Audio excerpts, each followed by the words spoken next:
Yo, hello guys, this is the African Traveler, and today I have a great friend. Vipi brother? My name is Konate. I have a YouTube channel, Team Africa Worldwide. So I go by Konate, Brother Konate, and Team Africa Worldwide. Yeah. Can you drop some Swahili lines? Let's see, Mambo, Habari ya Sabui. Mzuri sana. So that means just Mambo is just hi, and you said Habari ya asubuhi. That means how's your morning? How's your morning? Yeah, even though it's afternoon here right now. That's just what came out. But as a Kenyan, you just say VP, VP poa. Yeah. Just make it easier. VP right. Or Mambo VP. Right. Like Some people told me, Sasa. Yeah, hey, Sasa or Sasa poa. Yeah, those are the common. Yeah. If you come to Kenya and say Jumbo, you're a tourist. Yeah. I was taught that a long time ago. Like, don't never say Jumbo. People automatically know that you're not Kenyan. You're a tourist. So don't sell out yourself. Tell Kenyan, Mambo VP, Mambo Poa. Don't say Jumbo. Never. But it's the most common used by tourists. So, yeah.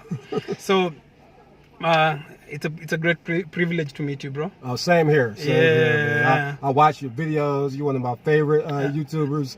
I just check out everybody from Kenya, and I just reached out, and and the brother reached out back to me. He wasn't Hollywood on me. He wasn't like too big time to come meet me. So I really appreciate it, man. Thank you, and thank you for reaching out. I said I really want to know. I want to connect. I want to push this movement for connection between different countries, for blacks around the world. We really need to connect. We really need to talk to each other. And that's the reason why I reached out. I had to come to, just to reach out to you. And so how long have you been to the country? Well, it's been almost a week. I landed last Tuesday, and I'm leaving this upcoming Tuesday. Just a week? Yeah, pretty much 8 days. Right. You been here previously? Yes, this is my third trip to Kenya. In 18 months. So I've come in 18 months you've come three times? Yeah, 18 months I've come 3 times. Whoa. Any other African country been to? Well, technically I've been to Ethiopia because I've had connection flights in Addis Ababa, but I never went outside the airport. So I have to go back there and really visit. But so technically I've been to Ethiopia, but as far as experiencing a country, Kenya is the only country I've been to so far. Wow, why Kenya? I just felt like my ancestors guided me here. I looked at the map. I thought about other countries. I thought about Ghana. I thought about South Africa. I thought about Tanzania. And I was just like, Kenya is probably the place to go. I work in IT. I'm a business analyst by trade. And, we have the Sahara Valley here. Sahara Valley. I, of course, you hear I speak English. I didn't want to go to a country where I have to learn another European language just to speak to my own people. So that's why I didn't go to any of the Francophone countries. And then I just really, really love Kiswahili. I've been studying it for a while. I think I'm getting a little bit better. I can speak it better than I can hear it. It's like, that's the problem I run into. I start talking to people in Swahili. Of course, they gonna start talking back, and I'm like, I'm sorry. That's all I got. Swahili actually is a very, very easy language. Probably some Kenyans would speak very fast. Right. It's like same thing. If probably I'm learning English for the first time. Right. I need someone who speaks, step by step. Right. But if someone just speaks just one time, wouldn't really understand. I said I was going to try to. One of the things I was going to do to try to train myself is check out some news channels. Man, those news anchors, they're speaking so fast I can't catch a word. Like. He said is. Like, that's all I got out of 5 minutes of talking, It takes time. But if you if the next time you come, it take longer, we probably teach you 2 or 3. Right. And we can keep conversing in Swahili, 1 or 2 things. And Right. Yeah. So you've been to Nairobi and you told me Mombasa also? Yes. The first time that I came to Kenya, I went to Mombasa. I knew about Nairobi, but I wanted to go to the beach. and I love water. I love being by water. I'm not the best swimmer in the world, but I still get in the water and try to do what I call swimming, which some people might call just splashing water. They say Africans don't swim. Right. But so I went to Mombasa first, and then my second trip was that was in I came for my birthday. Oh, your birthday. My birthday in July. I came in July of 18 to Mombasa, and then this past February I came back. That was my first trip to Nairobi, and now I'm back this week. So that's 3 trips in 18 months. 18 months. So I'm frequent. I'm frequent. I feel like I'm legit African traveler. Most welcome. So which is your favorite city? Asante Sana. I have to say Nairobi. Even though I like the beaches, I like Nairobi because they have everything here. I mean, for people who like don't know about Africa and listen to all this propaganda that's distributed by the Mzungus. And the Mzungus are coming they're coming in plenty. Right. And they're telling you don't come. Yeah. If you tell any coworkers that you can take your vacation to Africa, they're like, "Oh, for real? You going there?" They probably be on the airplane. When you get on the airplane, your coworker will be on the airplane, the same one that told you not to come. Yeah, because like in Kenya, every year we have like last year. The biggest country that visited Kenya was the United States. Right. We had around 200,000 visitors from the United States. And I can tell you for sure, probably 95%. It's from the U.S. No, 95% of the 200,000 were white. Oh, yeah. Over that. So, yeah. And what do you tell your brothers of coming here, visiting East Africa, visiting Africa? It's great. I don't know why you would really want to go anywhere else. I mean, if you want to go somewhere else, that's your choice. But if you want beautiful beaches, it's beautiful beaches. If you want, nightlife, there's nightlife. If you want to see nature, it's nature, animals. You want to see animals. If you want to do business, is all types of businesses. I noticed, like I'm from Detroit, and there's a slogan there called "Detroit hustles harder." But I noticed that Nairobi can give us our run for our money. Everybody's hustling. Everybody's hustling. You hear stuff about, hey, African people aren't lazy. People, they say that about us in the U.S. African people are least lazy people. These people, everybody's on the grind. Everybody has a business, and they're constantly out here trying to get it. That's what I noticed. Yeah. So life in Africa is not as easy. So we have to work extra hard just to make an extra coin. A lot of Africans really want to go to the West. This is the US, Europe. And why would you come to Kenya? A lot of people don't know that Africa is actually the fastest growing economy. And I speak of Africa like a country because, in my opinion, it is. I did a video about that. Africa is a country because none of these borders that currently existed prior to the Conference of Berlin. And so these 55 countries is not something of our making. But Africa is the richest country on the planet, and it's coming back as we come together and we unite. We're going to see a slow takeover of the globe by Africans. We a lot of people don't know that how many people are in Africa. I was talking to a brother at the mall the other day. He actually thought there were less Africans in the world than Europeans. And so I'm like, no, like where you get that information? He was an educated guy. He was a software engineer. And you said there are more? Yeah, he's a software engineer. He's telling me that there's more Europeans on the planet than Africans. So we don't even know our potential. Like if you're selling something, you want to sell it to Africans. You got a market. You can sell to everybody. People think they can make money selling. You can make more money selling to Europeans. How is that when they only a small percentage of the population? If you have an African market, you can get rich. You get rich selling to Africans. So I would come here because of the growth. The weather is phenomenal. Right now, I'm actually hot. I'm actually feeling like I should not have this shirt on at all. And when a week before I left here, It was snowing in Detroit. We had a blizzard, like 4 inches of snow. It was horrible. Shoveling snow. You move here, you will never have to shovel snow again. You know, for real. Yeah. There's it doesn't snow here, probably. And then this is the land of my ancestors. You know, you have a lot of people in America. They want to be Native American. They want to be Hebrew Israelites. They want to be all this other stuff because they don't have pride to being African. But I knew even prior to taking any DNA test that I was an African.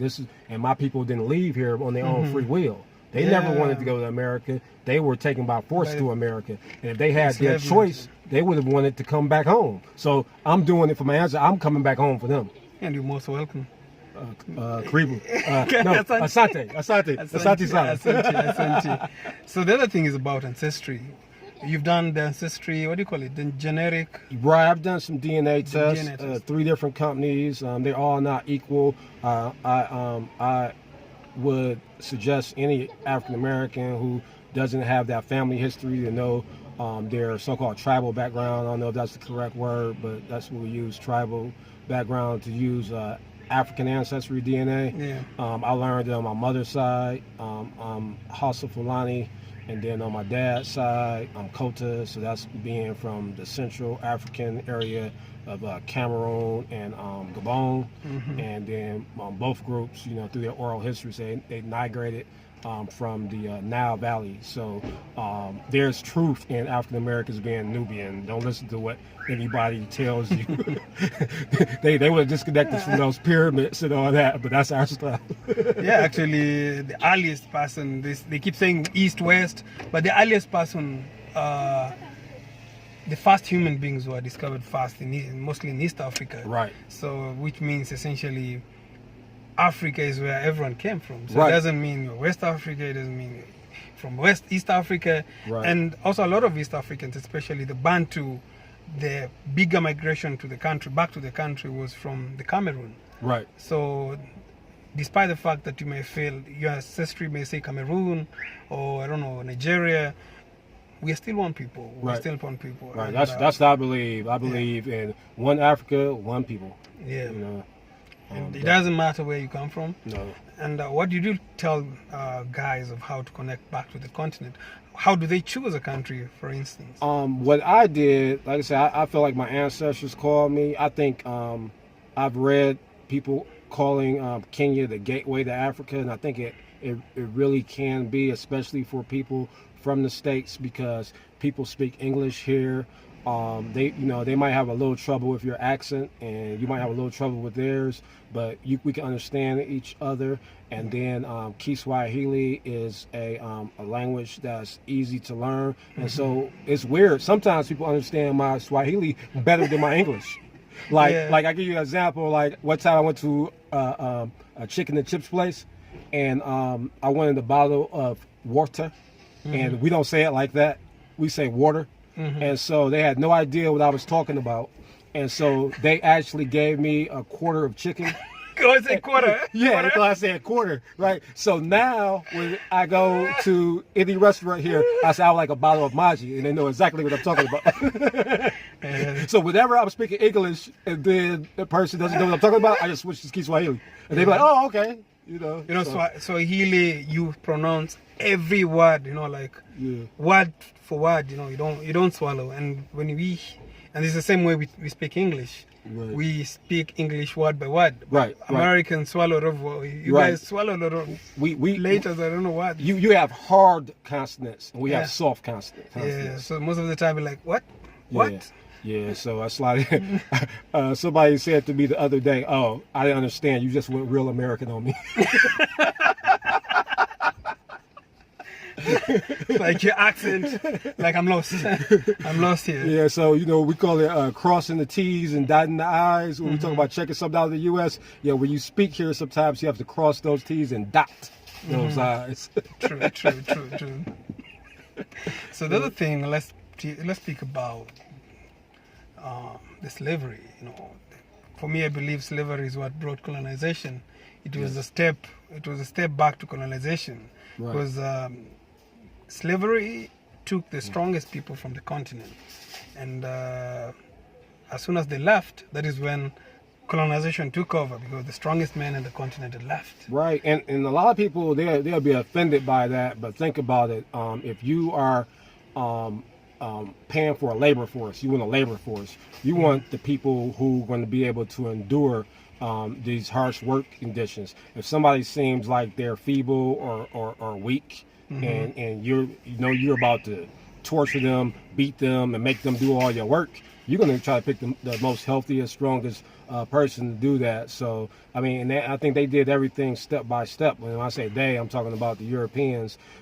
First, they preyed on our disunity because African people are the only people on the planet who never discriminate based on skin color. We've never seen each other as the same people just because we're the same skin color. We're the only people who don't do that. So we'll say, well, that's not my people. And so because we got that disunity, the Mzungus were able to come in and prey on those divisions. We have the slave trade. So okay, after you have the slave trade and you have all these people leaving, now the continent is weaker. So now it's prime for colonialization. And so now I call it, I forgot to mention one thing to you. I'm in this organization called We Charge Colonialism. And I actually haven't been doing much work over this past week because I've been here. But we are actually, we're changing the whole narrative. We believe that we're all being colonized, and slavery was just one part of that. Because like I said, they had to, after they removed all these Africans from the continent, then that's when they colonialized. So it's all one system, and so we're saying that we're all colonized, and so that's what we are charging our country and all these other countries with, colonialization of African people worldwide. Yeah. And the sad part is still colonization still exists amongst us. It just changed the term and the rules, but colonization is very strong still amongst the people. What was left, the white person left leadership in the continent, after colonization, but everything was still laid down on the paper that the leaders who took over were told, follow this book, and they ensured that by following that book, we are still following through the ways. And with that, we have a lot of our, heritage that has been changed. We were just discussing with the brother of Canberra, and things like Jesus, what we're speaking about. Like, if you check the guys who built the pyramids, the Nubians were purely black people. But that is never mentioned anywhere in the Bible. Right. So the same white person took that from us. Religion started in Africa. All the religion, and that has been taken from us. Yeah, you just have to have the power to look at it. It's like me. I'm not a big religious person, but I read the Bible, and if you tell me that Moses wanted to see a miracle, so God told him to put his hand in his sleeve, and when he pulled it out, it was white. And then he restored it to his original color. But what was their original color? if the miracle was turning his hand white? Yes. It doesn't make sense. Right. So it means he was black. Yeah. So you just gotta be able to connect the dots. You know what I'm saying? Yeah, it's the same thing. And the same thing, like when there was hunger every time in Israel, they used to rush to Egypt. Yep. And at that time, Egypt was full of Nubians. Yep. If you see the drawings of the on these tombs, which basically is the pyramids, right? You see the drawings of the Nubians, right? So which means it was the Africans, right? And that has been taken from us. Right. And shout out to my ancestor Tahaka, because Tahaka, I believe that was the 25th dynasty, I believe. They actually took Egypt back after it became under foreign rule. One of the times they came from Nubia, took Egypt back, and then gave Egypt back to the black people. So, who's the person? King Tahaka. King Tahaka. Yeah, out of Nubia. He actually he came. He conquered the foreigners, expelled them, and then said, now you can have your country back. He didn't even keep it for himself, It's very good. And those things we don't read a lot. Imagine, this is a history about Africa. I've read a lot of, our curriculum from the start to the end. There's nothing like that. He saved Israel too, because you have all these people want to be Hebrew Israelites. Yeah. But he saved Israel from the Syrians, and that is in your Bible. The Ethiopians were in the Bible, Right. And you can imagine the queen of Ethiopia, it was Shebesh, or they used to relate with Solomon, and so many of we really need to rewrite our history. We really need to go and discover, because everything has been taken from us. And and as I said, we need to start talking, and that's why I'm really willing to talk to more guys and share these. And the movement may be small, but everything starts small, and I believe in future we're going to unite the African, the black community around the world. Yes. What do you think, brother? Yeah, that's true. Because like in the United States, they had a civil rights movement. I don't necessarily agree with the aim and the results, which was integration. Integration was bad, but they were somewhat successful in that. But what people don't know is that wasn't the whole community actually doing the work, fighting for that. That was a small group of people, and they were just getting on buses, moving from state to state. They would go march in Alabama, then they'd go march in Mississippi, then they'd hop on the bus and go to Illinois and march. It was the same people. Right, it was the same people that did that work. So it's like everybody's not born to be a soldier. That's what it is. Everybody's not born to be a soldier. Yeah. Some of us are, and other people, they just want to live their life. And I kind of understand people just wanting to live their life, and that be it. Just they want to enjoy their families, and that's it. So if that's how they want to live, I'm not gonna berate them or anything. But me, I'm a soldier. Yeah. And I also say for me is, we have leaders and we have followers. Who are you? Are you a follower? Right. Yeah. Right. So brother, just leave. So go follow Team Africa Worldwide. Don't forget to follow. Yeah, so definitely. on here's a great. I'll share his channel on the description box and on the comment section. Please follow him. He's a great brother. He's touring Kenya for the 3rd time, and I'm sure you're coming back. So if you have more questions, please leave them on the description, on the comment section below. And from me, I'll say peace. Do you have anything to add? Asante sana, kaka yangu. Karibu sana, brother. Karibu sana, kaka. Peace out, brother. Peace. Nah.